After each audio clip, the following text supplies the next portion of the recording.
So you want to go to Bible college. The fake college degree of James White, a cautionary tale, on this episode of Ancient Egypt and the Bible.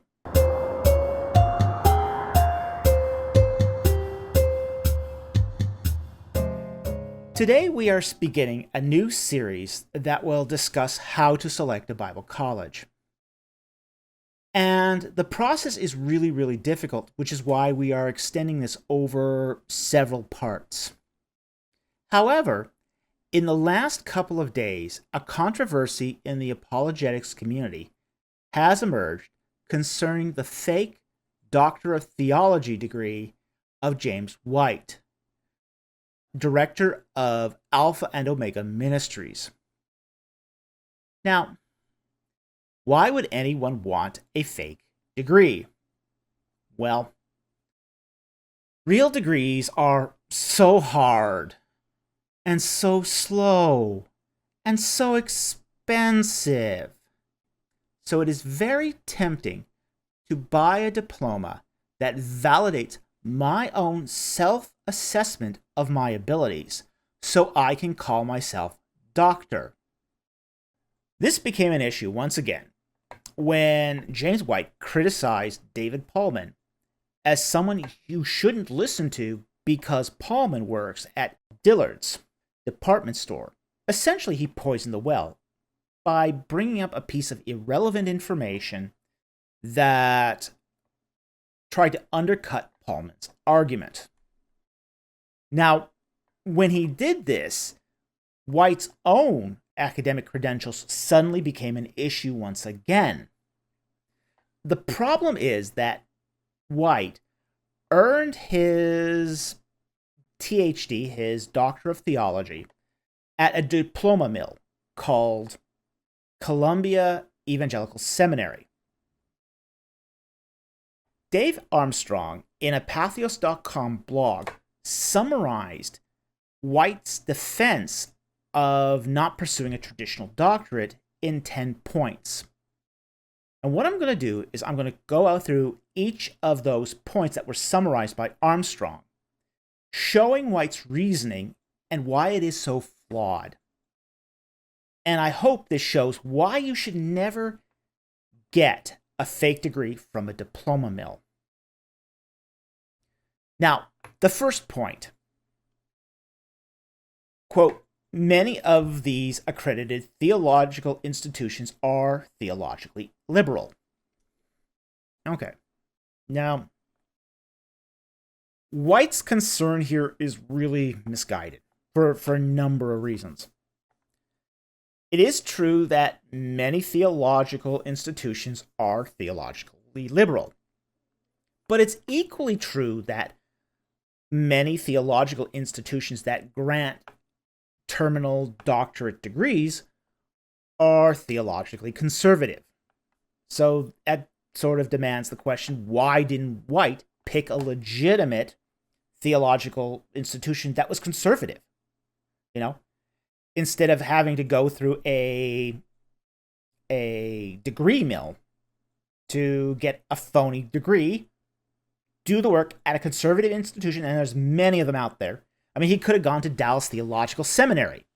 That's a conservative institution. He could have gone to Calvin College. It's a conservative institution. You know, there's lots of conservative theological colleges. He could have gone to Talbot, conservative theological college. There's many places he could have gone to get a terminal doctorate degree in theology from a theologically conservative institution. This just doesn't hold any water. His second criticism, or point, his second defense of him getting a diploma from a degree mill is accreditation works similarly for religious and secular schools, which ought not be so. Okay.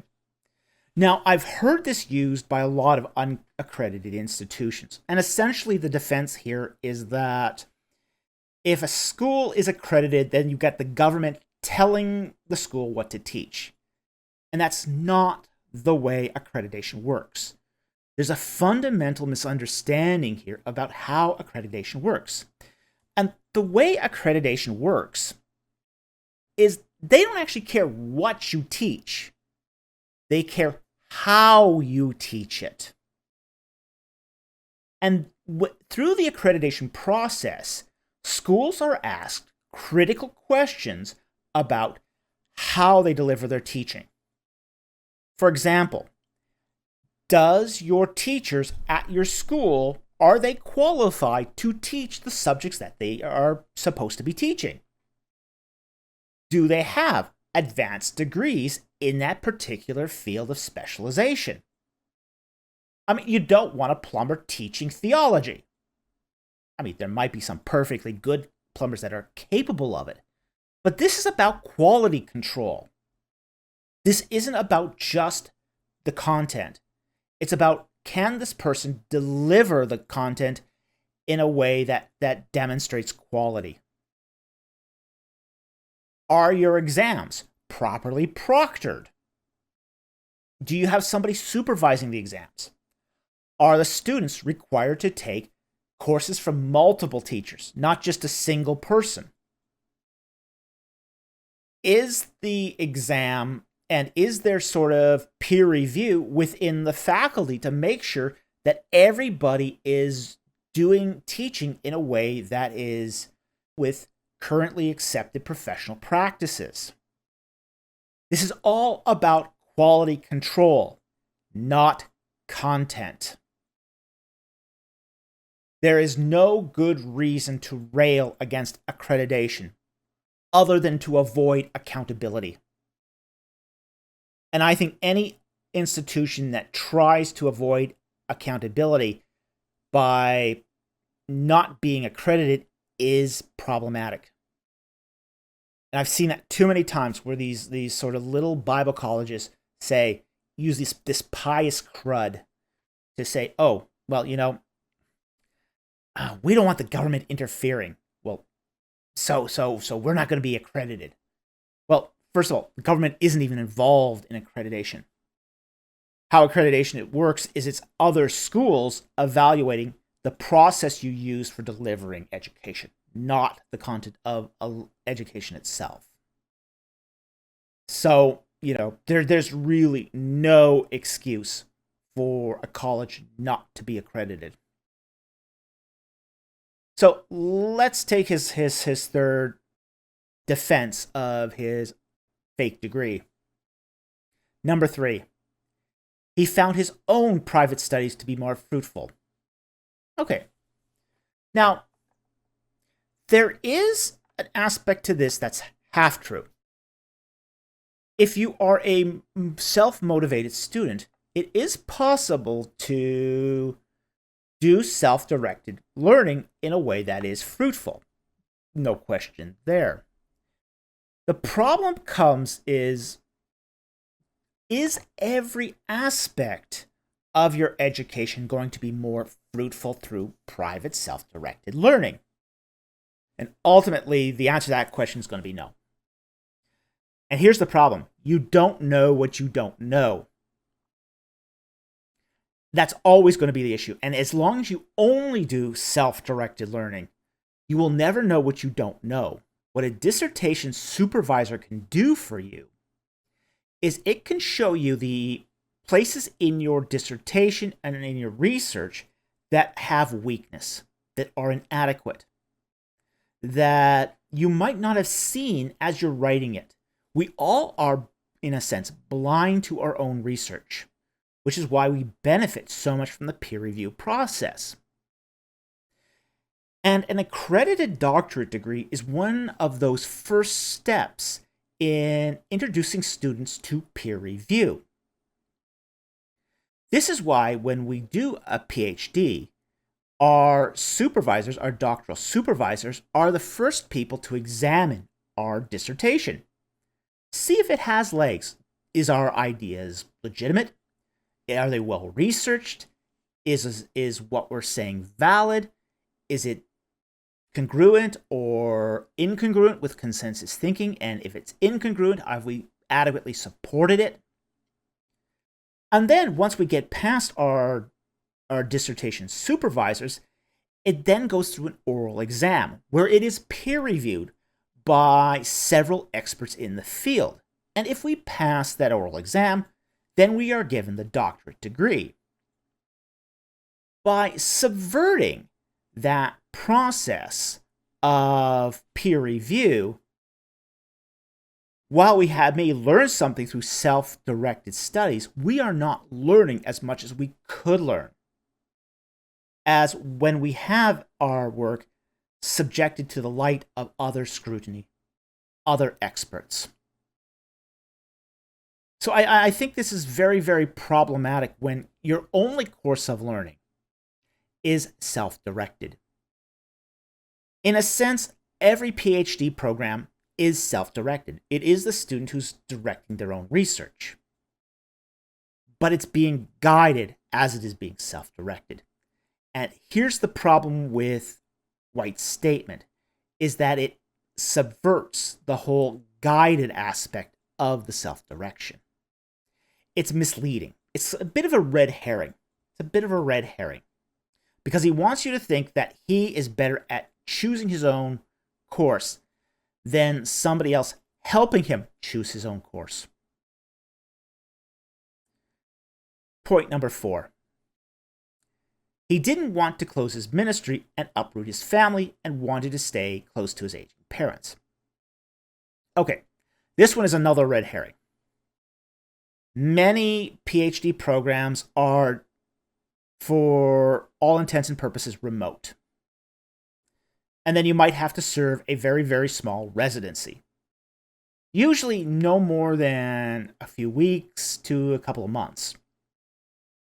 And during that residency, you're basically having one-on-one meetings with your advisors. You are having your comprehensive exams or your oral exam. This residency is basically an intensive short-term period.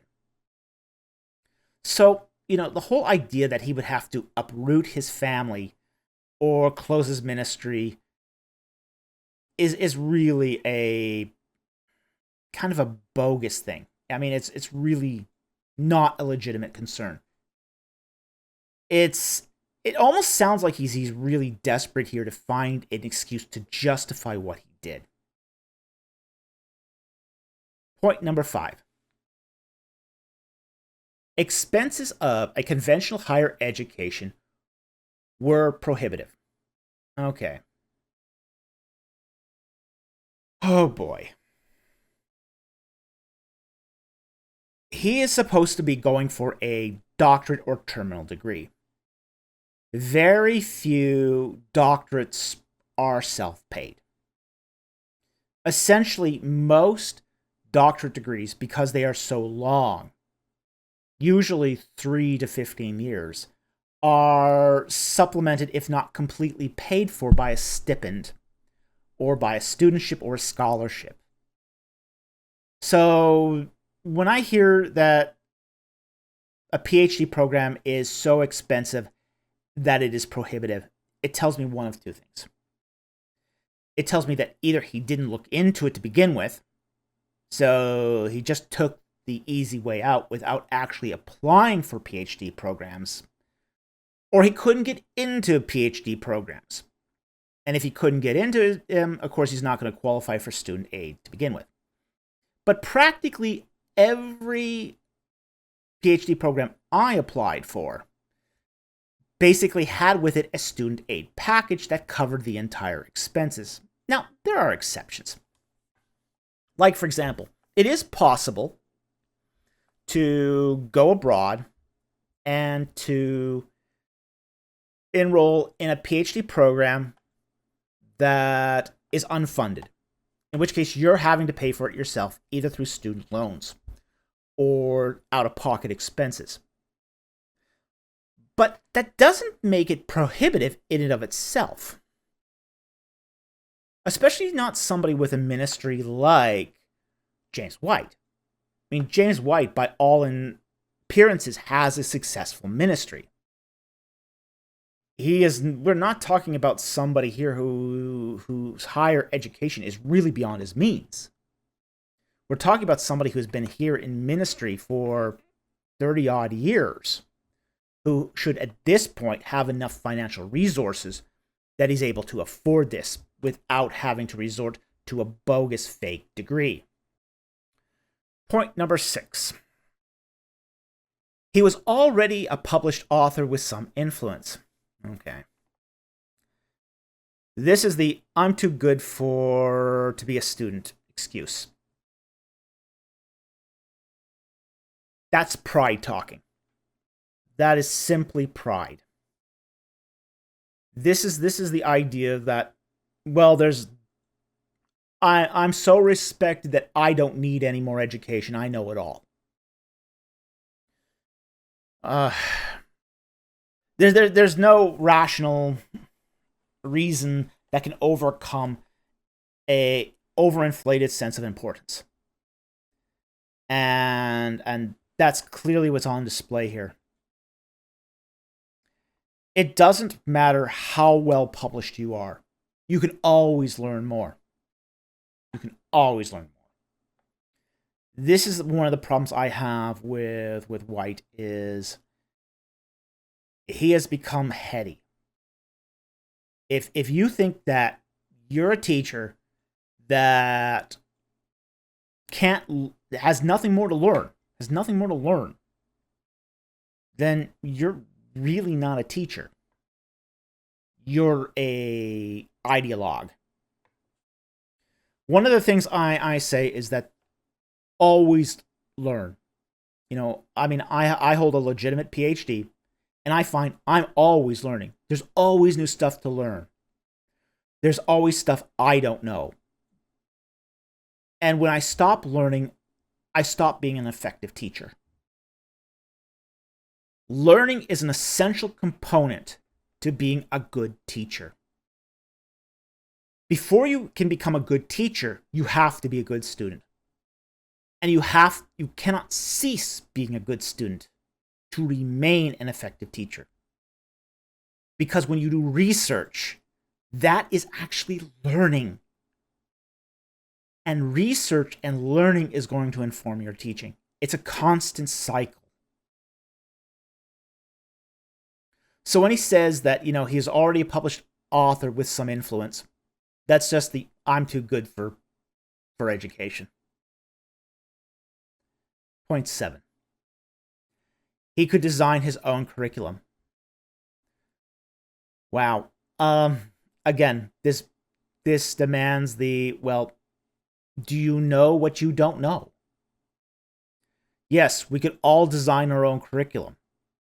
Heck, you could probably get a high school student to say, well, I can design my own curriculum.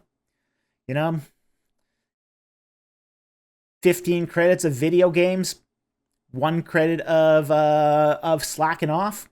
Yeah, I've designed a curriculum. Oh boy. Well, did you learn anything? Probably not.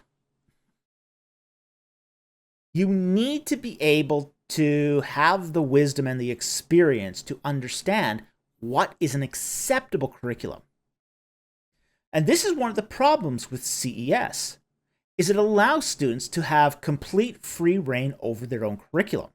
And this is one of the reasons why it cannot be accredited, because it never challenges the student to ask that question, well, I don't know what I don't know. Help me to find that out.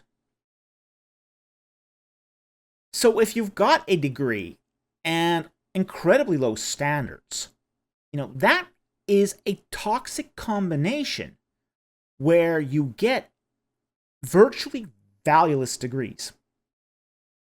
Like, for example, the policies of CES and their doctoral program is that a thesis has to be no less than 5 pages. That is an appallingly low standard. And frankly, too, CES does not publish its dissertations. It's research that is unavailable to the public. And this is a problem with a lot of unaccredited institutions. A lot of unaccredited institutions can be perfectly legitimate and perfectly okay. But one of the things that those that offer doctorate degrees all have in common, the legitimate ones anyway, is that they publish their dissertations. Because a doctoral dissertation is supposed to be research that's available to everybody. If it's not available, it's probably not legitimate, because it's trying to hide the quality or lack thereof of the doctoral education that they are providing. So, for me, this is an incredibly bright red flag that really draws my attention into thinking that CES and the doctorates it supplies are not legitimate. Point number 8. He could do a dissertation on the Trinity for the benefit of the person in the pew rather than an elite cadre of scholars. Okay. The idea of a dissertation is it is an academic work. It is supposed to be for other scholars. That's the exercise. The whole exercise of a dissertation is that you are producing a piece of scholarly work for the benefit of scholars to advance the frontier of knowledge. That's exactly the point. White has completely missed the point of a doctoral education. The entire point of a doctoral dissertation and a doctoral education is you are expanding the frontiers of human knowledge. It's going to be technical. It's going to be scholarly. It's going to be well cited. It's going to be peer reviewed. It's going to be all these things that we consider part of the academic process. So by saying he's writing his dissertation for the person in the pew and not for scholars means he never wrote a real dissertation. He wrote a lay book. And while I'm a big fan of writing for the lay person, in fact, my recent book, The Ark of the Covenant in its Egyptian Context, basically took my PhD dissertation and converted it for the lay reader as well as the scholar. My original dissertation was a scholarly work for a scholarly readership. So, again, this more or less demonstrates that White never did the THD, which is a theological doctorate, in a way that is normative for terminal degrees. I find this to be a very, very disconcerting comment, and I think this is something that we really do need to pay attention when we look at White's educational background, is he pretty much has provided here an admittal, basically saying that he didn't do the work that's required for that kind of degree. Point number 9. Columbia Evangelical Seminary was, quote, too young to be accredited. Okay. Wow, that's a lame excuse. There are institutions of higher education that have been around for only 2 years that are accredited. Accreditation can go forth pretty fast. But this sort of raises another red flag, which is that, first of all, that the process of accreditation only takes a couple years. It doesn't take long at all. But also that the PhD is supposed to be a very long program. The THD is supposed to be an exceptionally long program, usually between 3 and 15 years.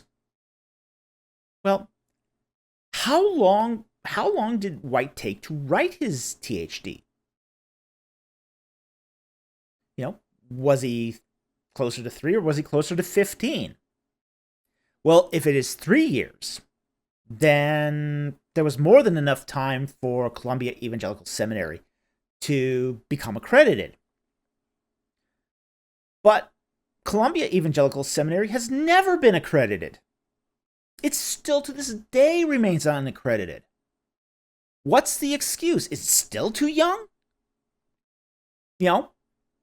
Pushing, a decade or more. What's the excuse? Why hasn't Columbia Evangelical Seminary ever been accredited?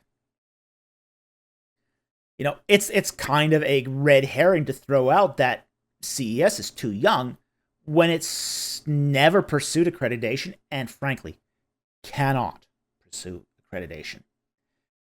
And the reason why CES cannot pursue accreditation is because its standards are so lax that it cannot at all meet the standards of accreditation. It cannot show that dissertations are being properly supervised. It cannot show that dissertations are being properly examined. It cannot show that students have multiple teachers. It cannot show that there's a structured curriculum because they're all determining their own curriculum. It cannot show that the instructors have advanced degrees in the particular subject matter. There's no way that CES can show itself to be an accredited institution. It's essentially an unaccredited diploma mill. And frankly, being able to get a doctorate degree for $2,000 just sort of shows that this is not a serious academic institution. It's a degree mill run out of an office with no classrooms, no curricula, no standards. And that's the bottom line. And finally, point 10.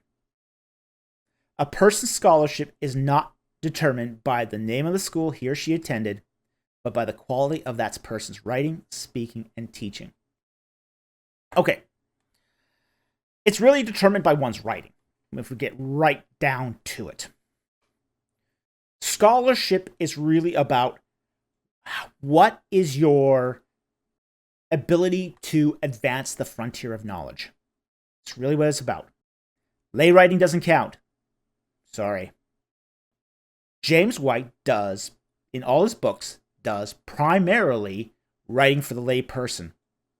This is not a corpus of writing that expands the frontier of human knowledge, but reiterates that which is already known.